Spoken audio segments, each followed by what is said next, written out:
And it's a big old twist as well, of course. Xabi Alonso committing his future to Bayer Leverkusen for reasons which I think we're all relatively understanding of, disappointed by, gutted by, but I do also very much get it.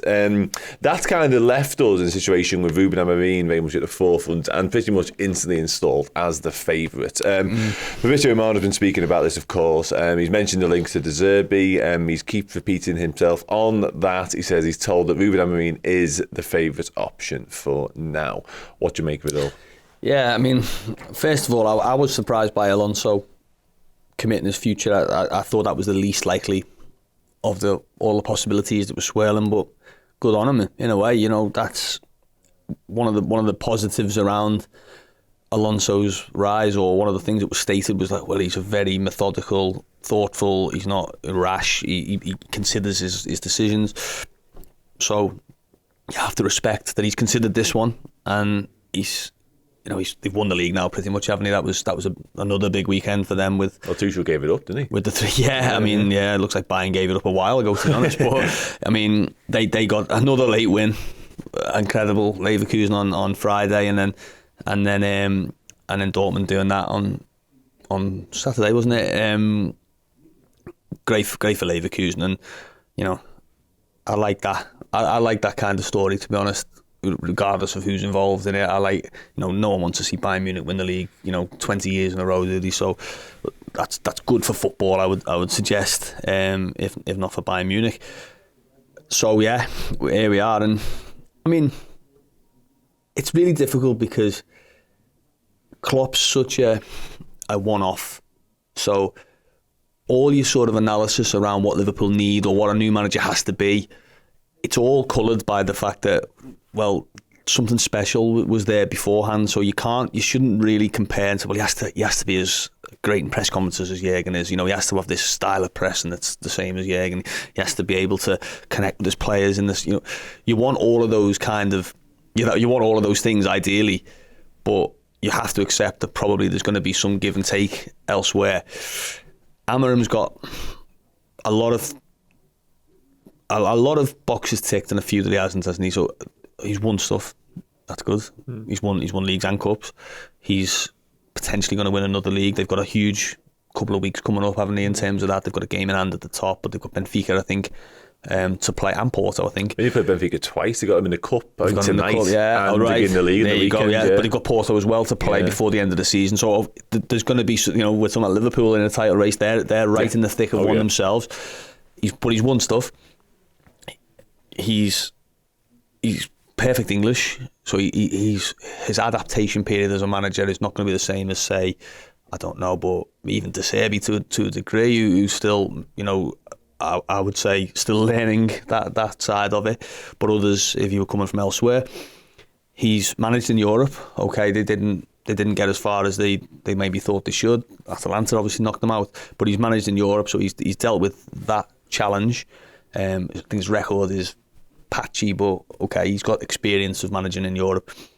He's improved players. You look at some of the players in his team at the moment, but look at others who've moved on. Palhinha, Mateus Nunes, and they speak about him as he gets it.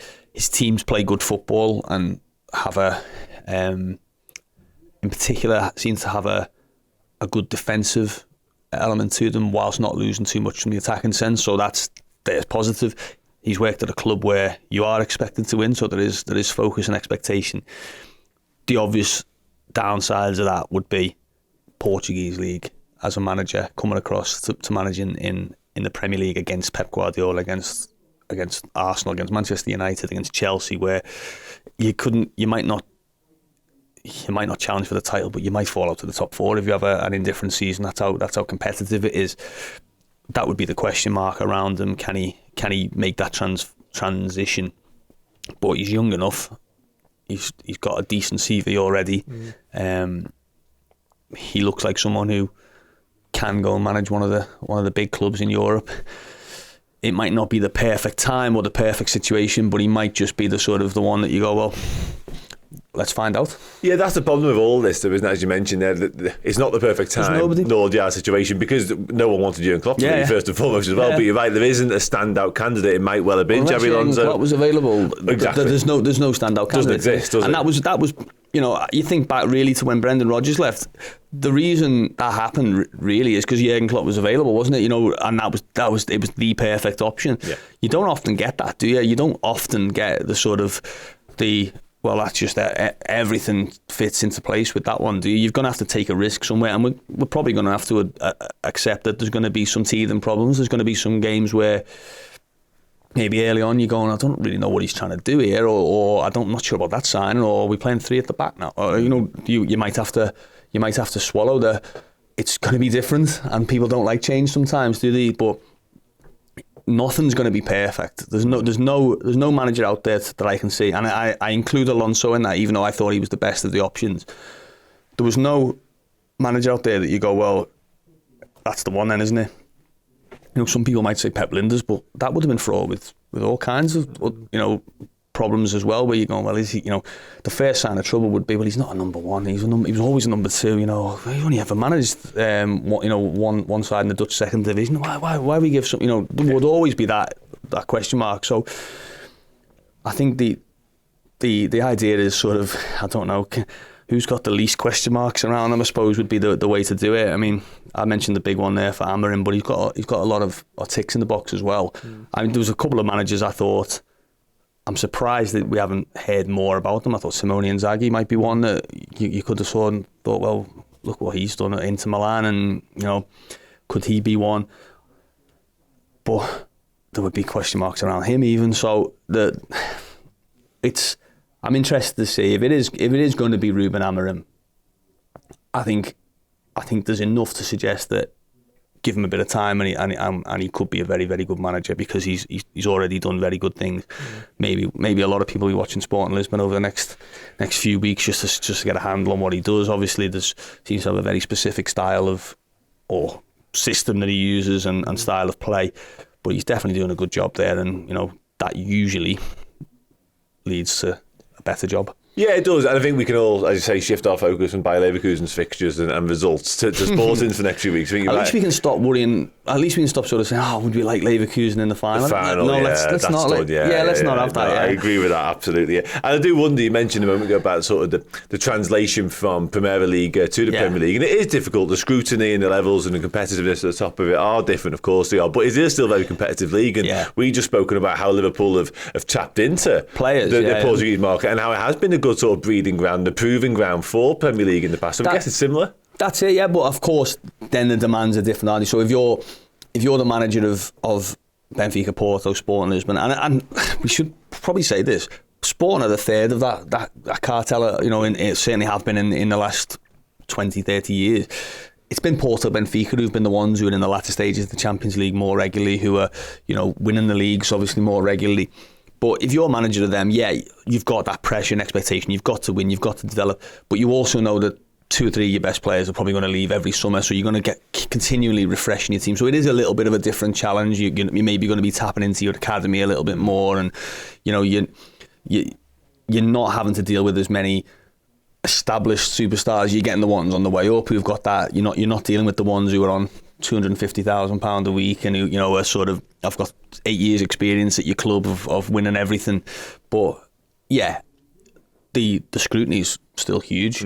I think one thing that's definitely in his favour, in Amorim's favour, and would have been in Alonso's favour, is the achieving as a little bit of an underdog. I think is a massive tick in the box, because while Liverpool are one of the biggest clubs in the world and will always be considered in that way, they are taking on a giant and other giants around the Premier League. So you do need to have, I think, an example that you can bridge those gaps, so you don't, it doesn't become a thing where you go, what am I supposed to do, against these giants, this Porto and Benfica? I can't compete with that. They've got this much budget. They've got this.